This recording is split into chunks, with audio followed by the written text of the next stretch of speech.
ఆయన బీహార్లో పనిచేస్తూ ఉండే. నేనే స్వయంగా జిఆర్ రెడ్డి గారికి ఫోన్ చేసి, అన్న మన సొంత రాష్ట్రం వచ్చింది, మనం బాగు చేసుకోవాలి, మీరు రావాలి అని పిలిపించుకొని అట్లాంటి వాళ్ళందరినీ సమూహపరచుకొని ఒక ఎజెండా వేసుకొని బయలుదేరి.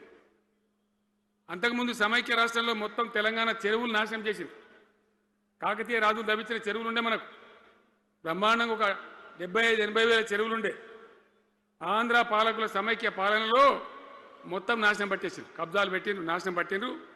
చివరికి 40-44 వేల చెరువులు ఉండే. ఎక్కడ మొదలు పెట్టాలి, ఎవరి పేరు పెడితే బరకత్ అవుతుంది అని ఆలోచించి ఏ కాకతీయ రాజులైతే మనకు అన్నం పెట్టిండ్రో వాళ్ళ పేరుతో ఇది బాగా చేయాలని చెప్పి మన మొట్టమొదటి కార్యక్రమం మిషన్ కాకతీయ. ఎందుకు మిషన్ కాకతీయ?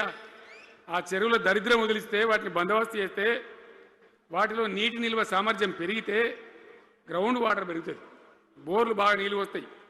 కాబట్టి అక్కడి నుంచి ప్రారంభించి చేసినాం. అది కూడా తెలంగాణ ప్రజలు, రైతులు ఒక ఉద్యమంలాగానే చేశారు. మట్టి తీసుకొని పోండి, సారవంతంగా ఉంటుంది, మీ పొలాలలో పోసుకోమంటే లక్షల ట్రాక్టర్ల మట్టి తీసుకొని పోయింది తెలంగాణ రైతాంగం. అన్ని గ్రామాలలో ఒక విప్లవం లాగా ఆ మట్టి తీసుకొని పోయి వాళ్ళ భూములలో పోసుకొని కూడా బ్రహ్మాండంగా చేసింది. అక్కడి నుంచి మొదలుపెట్టినటువంటి ప్రస్థానం 10 ఏళ్లలో ఎన్ని చేసినామో మీరు చూసారు. బట్టి మాటలు మాట్లాడు, గప్కాలు కొట్టుడు కాకుండా నేను ఒక్కటే మాట మిమ్మల్ని అడుగుతున్నా, మీరందరూ కూడా చూసారు.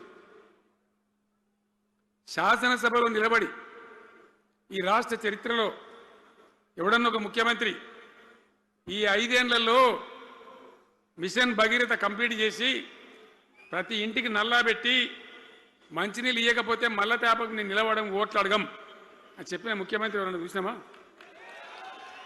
నేను చెప్పిన మాట అసెంబ్లీలో నిలబడి చెప్పి ఆ 5 ఏళ్లలో మిషన్ భగీరథ నీళ్లు తెచ్చి 100% కులం మతం సంబంధం లేకుండా తండాలు మారుమూల పల్లెలకు కూడా ప్రతి గ్రామానికి ట్యాప్ పెట్టి, ప్రతి ఇంట్లో ట్యాప్ పెట్టి మంచి స్వచ్ఛమైనటువంటి నీళ్ళు తెచ్చిచ్చింది.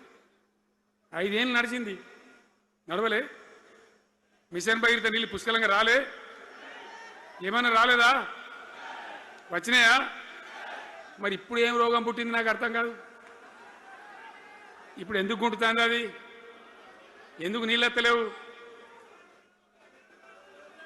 వస్తున్నాయా ఇప్పుడు? మరి ఏం చేయాలా?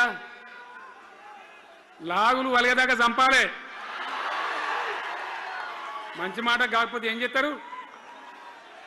మంచిగా కట్నే ఇల్లు పెట్టిపోయి కదా, 5 ఏళ్ళు నడిచింది కదా, మరి మీకేం బీమారీ వచ్చింది నాకు అర్థం కాదు.